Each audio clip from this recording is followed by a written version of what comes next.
வசீம், சொல்லுங்கண்ணா. இந்த நிலக்கரி எப்ப போய் சேரும்? இந்த தடவை கொஞ்சம் லேட் ஆயிருச்சுன்னு எனக்கு தெரியும்.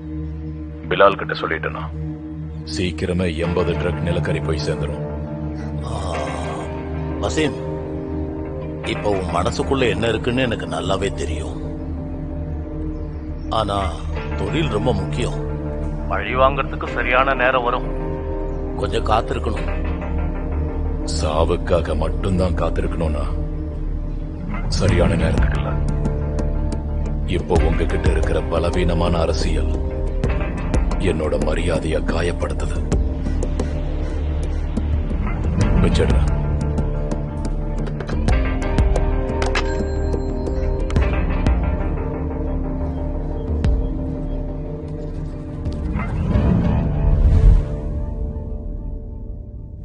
சிங்கத்துக்கு வயசானா கூட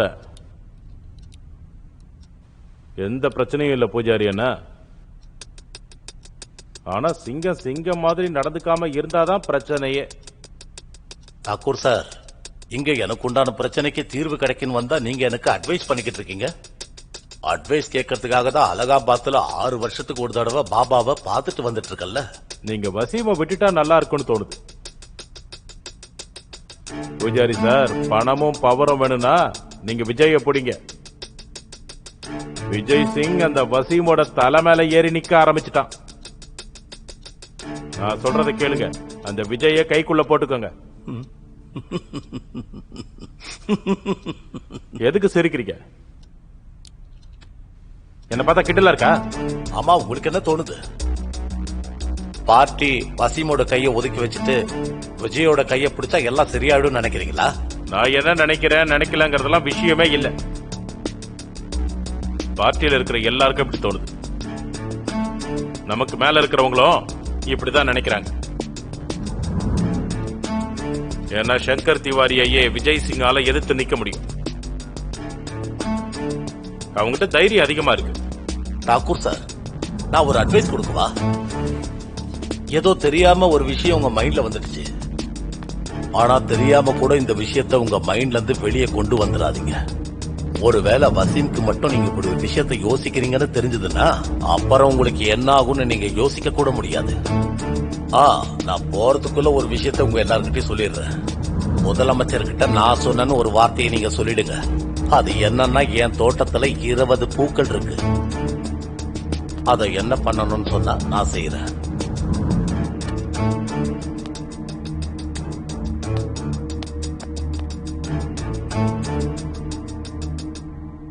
பச்சையா இருக்கிற நிலக்கரியை யாரும் வாங்க மாட்டேங்கிறாங்க.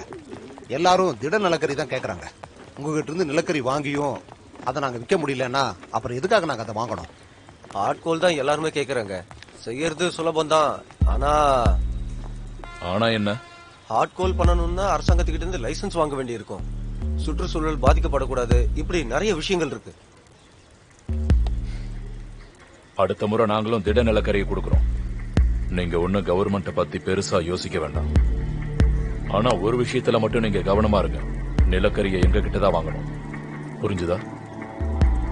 போயிட்டு வாங்க. சரி சார், கிளம்புறேன்.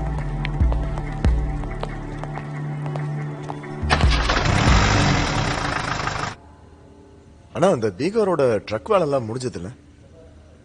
முடிஞ்சிருச்சு. பார்டர்ல எல்லாத்தையுமே ரெடி பண்ணியாச்சு. எல்லாரும் நம்ம ஆளுங்க தான், பாத்துக்கலாம். அண்ணா, அது இன்னைக்கு சரக்கு கம்மியா தான் கிடைச்சது. கம்மியா? ஏ தெரியலண்ணா. பானை சூடாய் வரதுக்கு ரொம்ப டைம் எடுக்குதுண்ணே. அந்த கறியில இருந்து புகை மட்டும்தான் வருது. நெருப்பு வரவே மாட்டேங்குது. எனக்கு என்ன தோணுதுன்னா, சாராய மாதிரி நிலக்கரியும் போலியா வர ஆரம்பிச்சிருச்சு. ஒருத்தர் இருக்கான், அவன்கிட்ட விசாரிக்கிறேன்.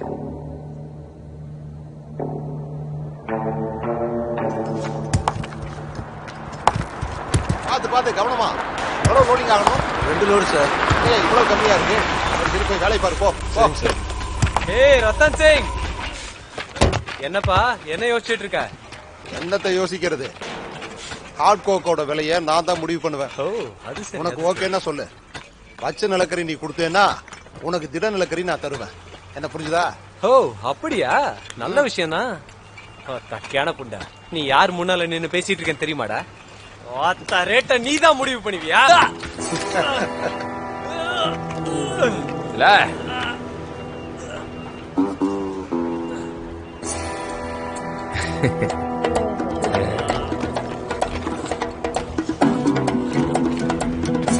யாருல நீ எம்பிட்டு வம்பெடுத்துட்டு கிடக்குற? ஆட்கோக்குண்டான வேலையா நாங்க தான் முடிவு பண்ணுவோம். போய் உங்க அப்பா கிட்ட தெளிவா சொல்லு, சரியா?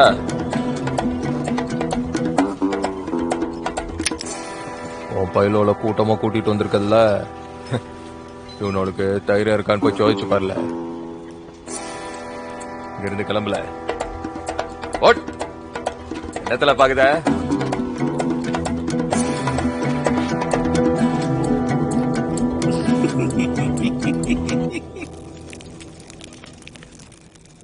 ஆமா, நிலக்கரியில போலி இருக்குமா? இல்ல, போலிலாம் இருக்காது. நிலக்கரியில போலி இல்லைன்னா அப்ப அது எரியாம இருக்கிறதுக்கு காரணம் தான் என்ன? அதுல இருந்து புகை மட்டும் ஏன் வருது? எதுக்கு புகை வருதுன்னா, இது மூல நிலக்கரி.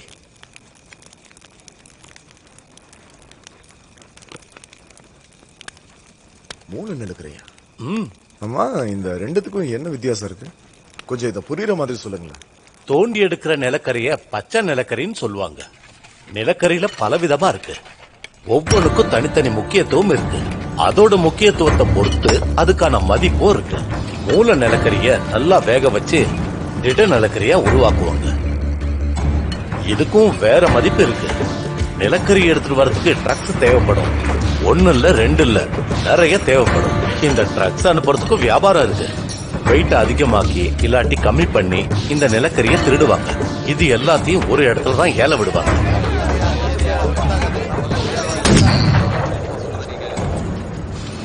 இன்னைக்கான விலை 700 ரூபாய். எவ்வளோ? இன்னியோட விலை வெறும் 700 ரூபாய் தான். ஃபைனல். இந்த எல்லா வேலையும் பணத்தை சார்ந்துதான் இருக்கும். இதுல பணம் மூட்டை மூட்டையா கிடைக்கும்.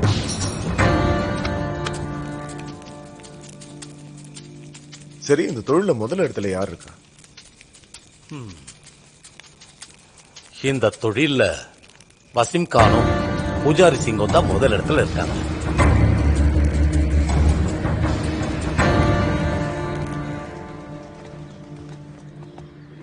என்னடா இப்பெல்லாம் வசீம் கானோட பேரை கேட்டாலே பயம் வரல போல இருக்கு. உன்னோட பேச்சு இப்போ அதிகமாயிடுச்சு. அப்படிலாம் ஒண்ணு இல்லண்ணா. பச்சை நிலக்கரியை யாரும் வாங்க மாட்டேங்கிறாங்க. யாரும் அந்த நிலக்கரிய வாங்கலன்னா அவனுங்களோட பேண்ட கழட்டி உள்ள நிலக்கரி எடுத்து வச்சுக்க சொல்ல. கறி தானாவே சூடாயிரும். ஒரு விஷயத்த அவங்க கிட்ட தெளிவா சொல்லிரு. என்ன தவிர யாருக்கிட்டயும் அவங்க நிலக்கரி வாங்க கூடாது. சரிங்கண்ணே. தேவடியா பசங்க.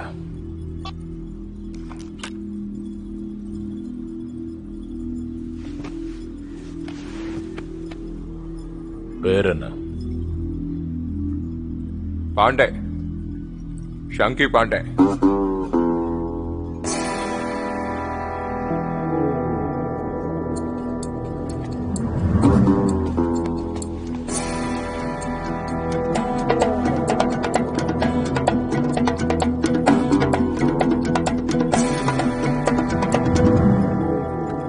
சொன்னா புரியாத உனக்கு?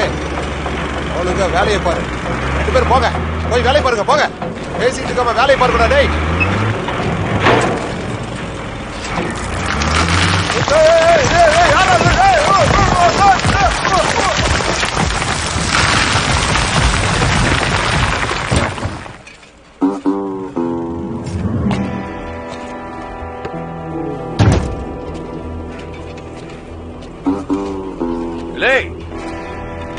கறி எடுத்து அடுப்புல போடல, சீக்கிரம்.